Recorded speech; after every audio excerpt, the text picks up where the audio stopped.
안녕하세요. 아동 코칭 전문가 남서울대학교 아동복지학과 도미향 교수입니다. 어떤 부모님이 저에게 이런 얘기를 하는 거예요. 교수님, 저희 아이가 6살인데 장난을 멈추지 않는다는 거예요. 그래서 친구가 옆에서 불편해하면서 아우 하지 마 이렇게 해도 저희 아이는 계속 재밌지 그지? 이거 한번 해볼래? 이렇게 계속 이야기한다는 거예요. 그러니까 사실 이 아이는 다른 친구가 재미있어 할지 다른 아이의 감정 이런 것에 대해서 별로 관심이 없다라는 거예요. 우리가 이제 이런 것을 공감 능력이 없다 이렇게 이야기하기도 합니다.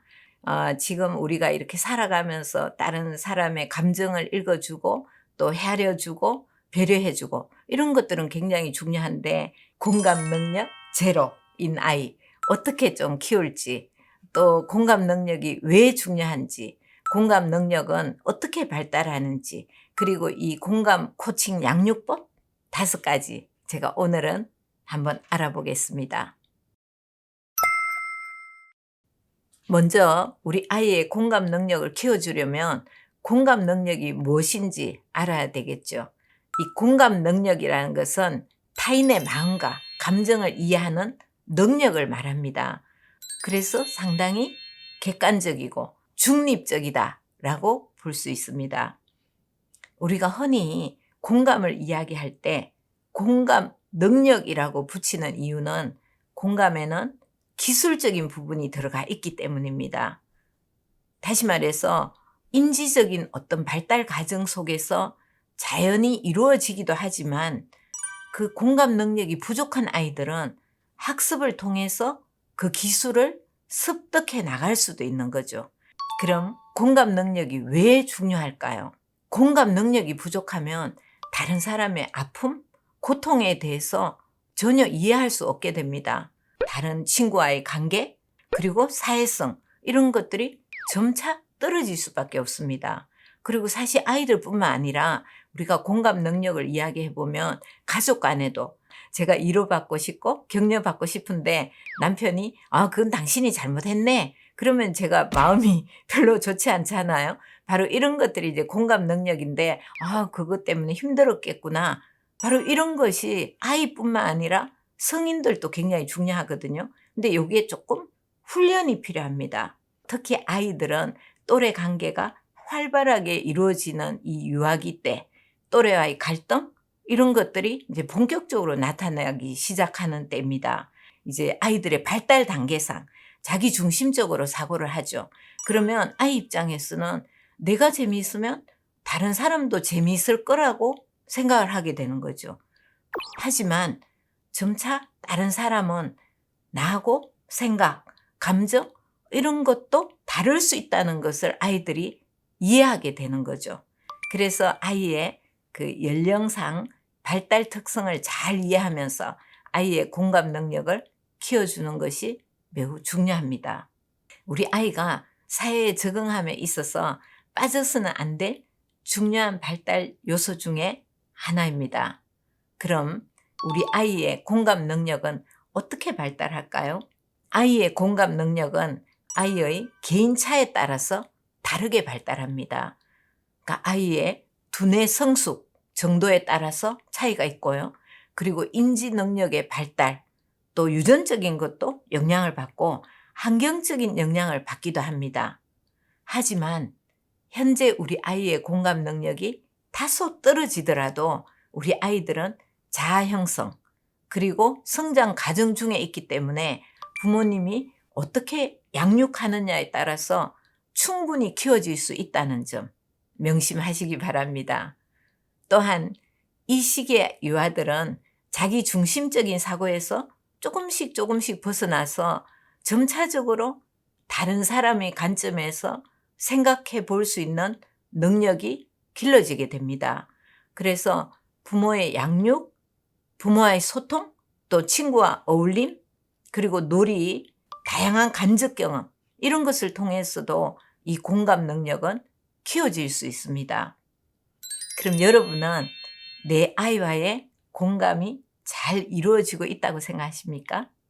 내가 내 아이의 감정을 잘 읽고 공감하고 있는지 늘 엄마 마음대로 혹은 아빠가 생각하는 대로 판단하면서 가르치려고 한 것은 아닌지 먼저 확인해 보시기 바랍니다. 자, 그럼 공감 능력이 풍부한 아이로 키우기 위한 공감 코칭 5가지 양육법 알아보겠습니다. 첫째, 우리 아이의 감정 인식하기입니다. 아이가 자신의 감정을 표현했을 때 아무리 사소한 것이라도 놓치지 않아야 됩니다. 사실 우리는 늘 만나고 늘 바쁘고 그러다 보니까 아이의 감정에 대해서 이렇게 자세히 들여다보려는 마음은 있으시더라도 실제 현실은 그러지 못한 경우가 많죠. 그래서 만일 아이의 감정이 어떤 상태인지 알기가 좀 어려우시면 직접 물어보시는 것도 하나의 좋은 방법입니다. 주의해야 할 것은 아이의 감정을 부모의 기준대로 규정 짓지 않는 것이 중요합니다. 다시 말해서 지금 화났어? 에이, 삐쳤구나. 이렇게 하시는 것이 아니라 지금 기분이 어떠니? 라고 물어보시는 것이 더 좋습니다. 둘째, 아이와 다양한 감정 공감을 하고 소통하기입니다. 이 공감 능력은 여러 감정에 대해서 경험하고 소통하는 것에서부터 시작이 됩니다. 아이가 다양한 감정들을 경험하는 것이 우선 필요한데요. 좋은 감정을 경험하는 것, 특히 따뜻함, 사랑, 격려 이런 감정들을 많이 느끼는 것도 중요하고요.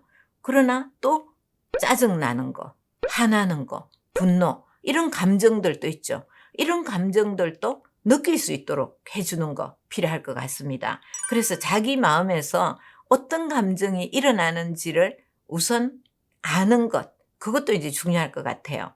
그런 감정을 이렇게 보시고 듣는다고 하죠. 감정을 헤아려주고 와 정말 좋았겠네. 와 그랬구나. 네가 힘들었구나. 그래. 그래서 네가 화가 났구나. 이런 식으로 아이의 긍정적인 감정뿐만 아니라 부정적인 감정에 대해서도 공감을 해주는 것이 중요합니다. 혹시 아이가 하는 행동이 바르지 못하고 잘못된 것이라도 아이의 입장에서 그럴 수 있음을 인정하고 공감해 주는 것. 그것이 아이 입장에서는 공감을 받는 것이 어떤 것인지 인식하게 됩니다. 셋째, 아이가 감정을 표현할 수 있는 환경을 만들어 주시는 것 필요합니다. 아이는 아직 이성적인 판단을 할 수 없기 때문에 적절한 판단을 하지 못하는 경우도 많습니다. 이때 아이를 나무라기 전에 아이의 입장에서 먼저 인정해주고 아이가 자신의 감정을 그때그때 표현하도록 환경을 만들어 주시는 것도 중요할 것 같습니다. 저희 아이도 그전에 친구랑 같이 이렇게 놀다가 친구가 자기가 열심히 만든 레고를 망가뜨린 적이 있어요. 그러니까 아이가 화가 나서 그냥 그 자리를 확 떠버리더라고요. 저희 아이가. 우선 이제 그럴 때 제일 첫 마디가 네가 중요하게 만든 작품이 망가져서 너무 속상하고 기분이 언짢았을 것 같아. 이게 이제 바로 공감해 주는 거거든요. 그러니까 왜 그랬어? 친구한테 그렇게 하면 친구도 기분이 안 좋잖아. 요건 따지는 거죠. 먼저 아이하고 이렇게 공감하는 대화를 하시고 이런 것들을 아이가 자꾸 느끼게 되면 공감하는 능력들이 만들어지는 거죠. 그러지 않으면 아이도 자기 마음을 닫게 되고 이제 상대를 어떻게 공감해야 되는지 배우지 못하게 되는 상황이 초래됩니다. 그래서 아이의 아주 사소한 감정이라도 진심으로 공감하고 또 감정을 표현해 줘야 진정한 교감이 일어나게 되죠. 그리고 우리 부모님은 잘했을 때든 좀 잘못했을 때라도 내 마음에 대해서 읽어주고 헤아려주는 거나 이런 생각을 하게 되고 좋은 부모 자녀 관계를 이어갈 수 있습니다. 넷째, 자신의 감정을 통제하고 제한할 수 있는 방법을 알려주시는 것 필요합니다. 아이가 부정적인 감정들을 경험할 때 그런 감정들을 어떻게 적절한 방법으로 전달하고 해결해 나갈 수 있는지 알려주시는 것 필요합니다.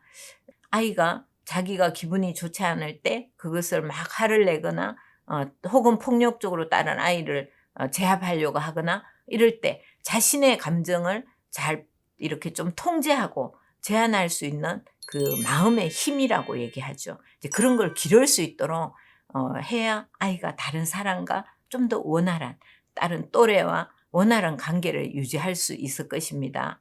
문제 해결을 할 때 먼저 자녀에게 행동의 한계를 정해주는 것.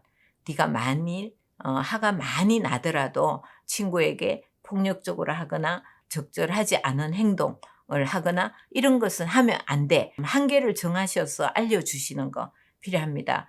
아이가 너무 힘들어 한다면 몇 가지 방법을 제시해서 스스로 좀 그런 방법 중에 선택해서 할 수 있는 그런 것도 하나의 좋은 방법이 될 것입니다.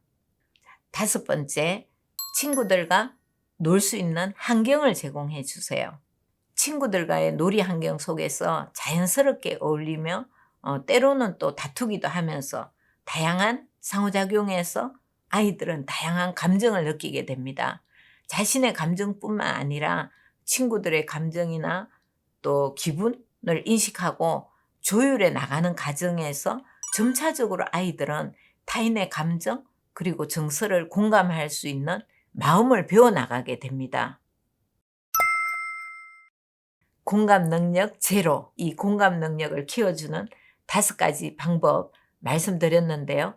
다시 한번 정리를 해보면 부모님께서 우리 아이의 감정을 먼저 인식하시고 그리고 아이와 함께 다양한 감정을 공감해주고 소통하는 것이 필요합니다. 그리고 아이가 감정을 표현할 수 있는 환경, 너무 강압적이거나 주눅드는 환경이 아니고 편안하게 자기 마음을 이야기할 수 있는 환경을 만들어 주시는 것도 필요하고요. 또 아이의 감정을 통제하고 제한할 수 있는 방법을 알려주시는 것도 방법입니다. 그리고 친구들과 놀 수 있는 다양한 환경을 제공해 주시는 것 필요합니다. 지금까지 공감 능력 제로, 우리 아이 어떻게 하면 공감 능력을 키울 수 있는지에 대해서 알아봤습니다. 공감은 아이의 생각과 상황에 대한 이해에서부터 시작됩니다. 아직 늦지 않았습니다. 내 아이의 생각, 상황을 좀 더 자세히 깊게 관찰하시고 함께 나누어 보시기 바랍니다. 오늘도 마음 키움 코치 도미연 교수였습니다. 좋아요, 댓글은 저에게 격려가 됩니다. 감사합니다.